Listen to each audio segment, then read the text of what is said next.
اللہ تعالیٰ قرآن مجید فرقان حمید کی سورہ نحل میں ارشاد فرماتا ہے کہ اس زمین پر چل پھر کر دیکھ لو کہ جھٹلانے والوں کا انجام کیسا ہوا۔ اور پھر اسی صورت میں ایک اور جگہ ارشاد فرمایا، یہ وہ لوگ ہیں کہ فرشتوں نے ان کی ایسی حالت میں روح نکالی تھی کہ وہ اپنے آپ پر ظلم کر رہے تھے۔ گویا اللہ تعالیٰ انسانیت کے نام اپنے آخری پیغام قرآن مجید میں خود انسان کو دعوت فکر دیتے ہوئے یہ کہہ رہا ہے کہ اس زمین پر گھومو پھرو اور دیکھو کہ جو لوگ نافرمان تھے، جو لوگ اللہ کی مقرر کردہ حدود کو پار کرتے تھے، ان کا کیا عبرتناک انجام ہم نے کیا۔ ہم سب کی آج اس مختصر سی ویڈیو میں ہم نے ذکر کرنا ہے 1700 سال قبل عذاب الہی کا شکار ہونے والا ایک ایسا شہر کہ جب ماہرین اس میں داخل ہوئے تو ایسا کیا دیکھا کہ ان کی چیخیں نکل گئیں۔ یہ شہر کہاں آباد تھا اور اسے کس وجہ سے اللہ تعالیٰ نے عذاب سے دوچار کر دیا، تفصیلاً آپ کو بتائیں گے، لیکن ہمیشہ کی طرح ویڈیو کی شروعات سے قبل ایک یاد دہانی کروا دیں۔ آپ ریڈ بٹن پر کلک کر کے اور بیل آئیکن کو پریس کر کے ہم سب کے سبسکرائبر بننا مت بھولیے،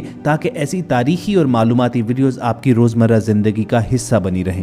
دوستو، جس شہر کے عبرتناک انجام کی ہم بات کر رہے ہیں، یہ 1700 سال قبل قدیم روم کا تاریخی شہر بیائی تھا، جو آتش فشاں پھٹنے کے بعد 400 میٹر زمین کے نیچے دب گیا تھا، جسے اب آ کر ماہرین آثار قدیمہ نے دریافت کر لیا ہے اور اس کے متعلق ایسے انکشافات کیے ہیں کہ ہر دیکھنے اور سننے والا خدا کے قہر سے ڈرے گا۔ یہ شہر اٹلی کے مغربی ساحل پر موجود تھا اور ماہرین کا ماننا ہے کہ قدیم روم میں عیش و عشرت اور بدکاریوں کا گڑھ تھا۔ دور دراز سے لوگ اس شہر میں عیاشی اور بدکاریاں کرنے کے لیے آیا کرتے تھے۔ ماہرین کے مطابق 1700 سال قبل اس علاقے میں موجود آتش فشاں پھٹا اور زمین 400 میٹر اندر گھس گئی، جس سے سمندر کا پانی آگے بڑھا اور اس پورے شہر میں دھنسنے والے علاقے کو اپنے اندر غرق کر دیا۔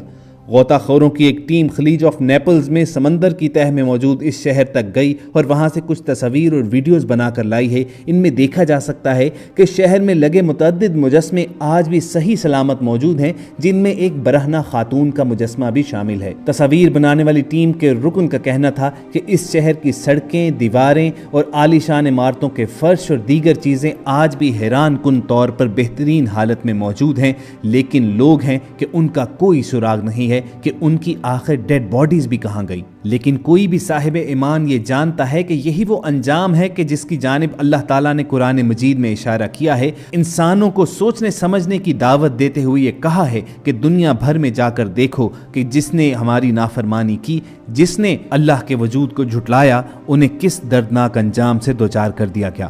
دوستو، قدیم روم اٹلی میں بیائی کی طرح ایک اور شہر تھا کہ جو گناہوں کا گڑھ تھا اور اللہ تعالیٰ نے اسے بھی ملیا میٹ کر کے رکھ دیا۔ 18ویں صدی عیسوی کا قصہ ہے کہ ایک کسان اٹلی کے ایک بنجر ویران علاقے میں رہا کرتا تھا، جہاں پانی ایک بڑی نعمت کا درجہ تھا۔ ایک دن اس کسان نے بنجر زمین میں کنواں کھودنے کی ٹھانی۔ کسان کی طویل مشقت کے بعد کھودے گئے اس کنویں سے پانی تو نہ نکلا، لیکن کچھ ایسا برآمد ہوا کہ جس کی تلاش صدیوں سے جاری تھی، اور وہ تھا ایک گم شدہ شہر، اپنے دور کی شاندار بستیوں میں سے ایک۔ اس شہر کی تلاش ماہرین کو 2000 سالوں سے تھی۔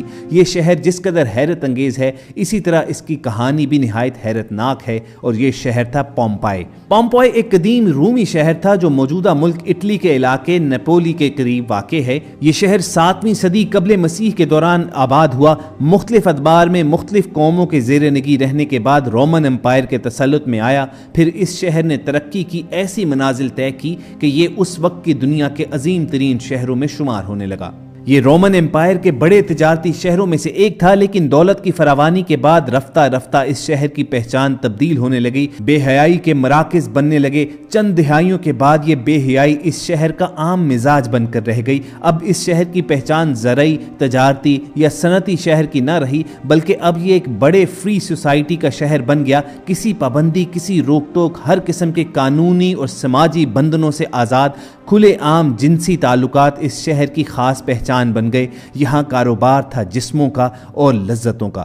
پومپائی جنسی سرگرمیوں اور غیر اخلاقی حرکتوں میں کہیں آگے نکل چکا تھا۔ یہاں عورتیں عورتوں سے، مرد مردوں سے، یہاں تک کہ جانوروں کے ساتھ بھی جنسی تعلقات بنانا بھی عام ہو گیا تھا۔ جسم فروشی اس شہر کا بنیادی پیشہ اور معیشت کا اہم ستون بن چکا تھا۔ اس شہر کے کھنڈرات سے ملنے والی تصاویر اس قدر بیہودہ اور فحش تھیں کہ لوگ انہیں دیکھ کر اپنے کانوں کو ہاتھ لگا لیتے تھے۔ پومپائی کی دیواروں پر لکھی غیر اخلاقی اور غیر فطری شاعری کی مثال ماضی و مستقبل کہیں نہ ملی۔ ماہرین کے مطابق یہ عبارتیں ان شاعروں کی شاعری تھی جو انہوں نے فطرت کے اصولوں کے خلاف عمل کے حق میں کی تھی۔ دیواروں پر تحریر فکرے اور تصاویر انتہائی شرمناک اور انسانیت سوز تھے، جن سے پومپائی کے باسیوں کی اخلاقی گراوٹ اور جنسی رجحان کی منفیت کا اندازہ ہوتا تھا۔ ایک آتش فشاں پہاڑ کے دہانے پر واقع ہونے کے باوجود یہ شہر ہر قسم کے خطروں سے بے نیاز اپنی رنگ رلیوں میں مصروف تھا۔ 79 صدی عیسوی میں اس قصبے کے قریب یہ آتش فشاں پہاڑ اچانک سے پھٹ پڑا۔ یہ آتش فشاں اس قدر شدت سے پھٹا کہ آسمان میں دور دور تک اس کی راکھ اور پتھر اڑنے لگے۔ کچھ ہی دیر میں لاکھوں ٹنوں وزنی دہکتی راکھ پومپائی شہر پر آ گری۔ پومپائی شہر کے 20,000 افراد موقع پر ہلاک ہو گئے۔ 3 دن تک یہ آتش فشاں آگ اور لاوا اگلتا رہا اور اس شہر کو صفائے ہستی سے مٹا دیا۔ اس دور کا انتہائی ترقی یافتہ یہ شہر 20 فٹ راکھ کے نیچے دفن ہو گیا۔ لاوے کے ٹھنڈا ہونے کے بعد اس شہر کی تلاش تک ناممکن ہو گئی کہ جہاں یہ شہر آباد تھا کئی صدیوں تک یہ علاقہ صرف اور صرف راکھ کا ایک ڈیر بنا رہا۔ پھر ایک دن یہ شہر حادثاتی طور پر ڈسکور ہو گیا، جس کے بارے میں ہم نے ویڈیو کی شروعات میں آپ کو بتایا کہ ایک کسان کنویں کی کھدائی کرنے لگا۔ اس کنویں سے پانی تو نہ ملا لیکن ایک گمشدہ شہر کی باقیات مل گئیں۔ کھنڈرات کی کھدائی کے ماہرین نے دیکھا کہ اس کے تھیٹر، کھیل کے میدان، مارکیٹس اور سوئمنگ پولز جوں کی توں حالت میں موجود تھے۔ یہ عذاب اس شہر کے مکینوں پر اس وقت نازل ہوا جب ان کی اکثریت گناہ آلود سرگرمیوں میں ملوث تھی۔ اس شہر کی دریافت کے بعد کھدائی کی گئی تو ماہرین آثار قدیمہ یہ دیکھ کر حیران رہ گئے تھے کہ لوگ مردہ حالت میں محفوظ ہیں، اور ایسا لگ رہا تھا کہ جیسے قدرت نے اخلاق باختہ حرکتیں کرنے والی قوم کو آنے والی دنیا کے لیے نشان عبرت بنا دیا ہو۔ جو شخص جس حالت میں تھا اسی حالت میں رہ گیا۔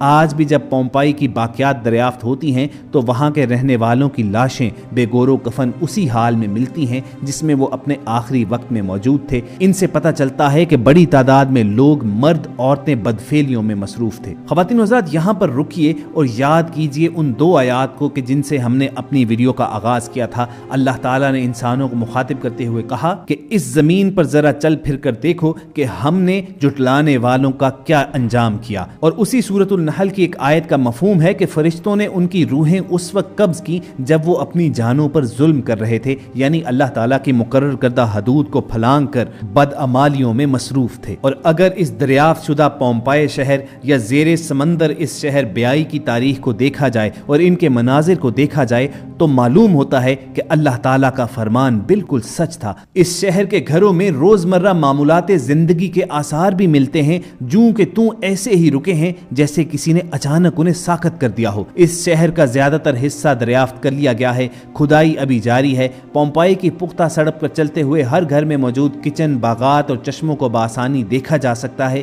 اس شہر میں صاف پانی کی فراہمی اور نکاسی آب سے لے کر زندگی کے ہر آسائش اس دور میں بھی موجود تھی، یعنی ہر لحاظ سے یہ ایک ترقی یافتہ شہر تھا۔ لیکن لوگ آسائشیں ملنے کے بعد عیاشیوں میں پڑ گئے، اللہ تعالیٰ کو جھٹلانے لگے، اللہ تعالیٰ نے جو حدود مقرر کی ہوئی ہیں ان کو پار کرنے لگے، بدفعلیوں میں مشغول ہو گئے، اور پھر اللہ تعالیٰ نے ان سب پر ایسا دردناک عذاب نازل کیا کہ یہ جن جن کاموں میں مشغول تھے اسی حالت میں ان کی موت ہو گئی، اور آنے والی صدیوں کے لیے یہ عبرتناک مثال بن کر رہ گئے۔ لیکن آج کا انسان ہے کہ دنیاوی لذتوں میں اس قدر کھویا ہوا ہے کہ وہ ان عبرت کی مثالوں کو سامنے دیکھ کر بھی عبرت نہیں پکڑتا ہے۔ وہ اپنی دنیا کو سامنے رکھ کر اپنی آخرت کو پسے پش ڈالتا ہے، آخرت کو بھلائے ڈالتا ہے۔ پھر اللہ تعالیٰ بھی ظالم کی رسی دراز کرتا رہتا ہے، اور ایک دن آتا ہے کہ جب اچانک اللہ تعالیٰ اپنی گرفت کرتا ہے۔ خواتین و حضرات، اللہ تعالیٰ سے ہر دم یہی دعا رہنی چاہیے کہ جب تک ہماری سانسیں چل رہی ہیں تو ہماری زندگیاں رسول اللہ صلی اللہ علیہ وآلہ وسلم کی حیات مبارکہ کی نقل کرتے ہی گزریں،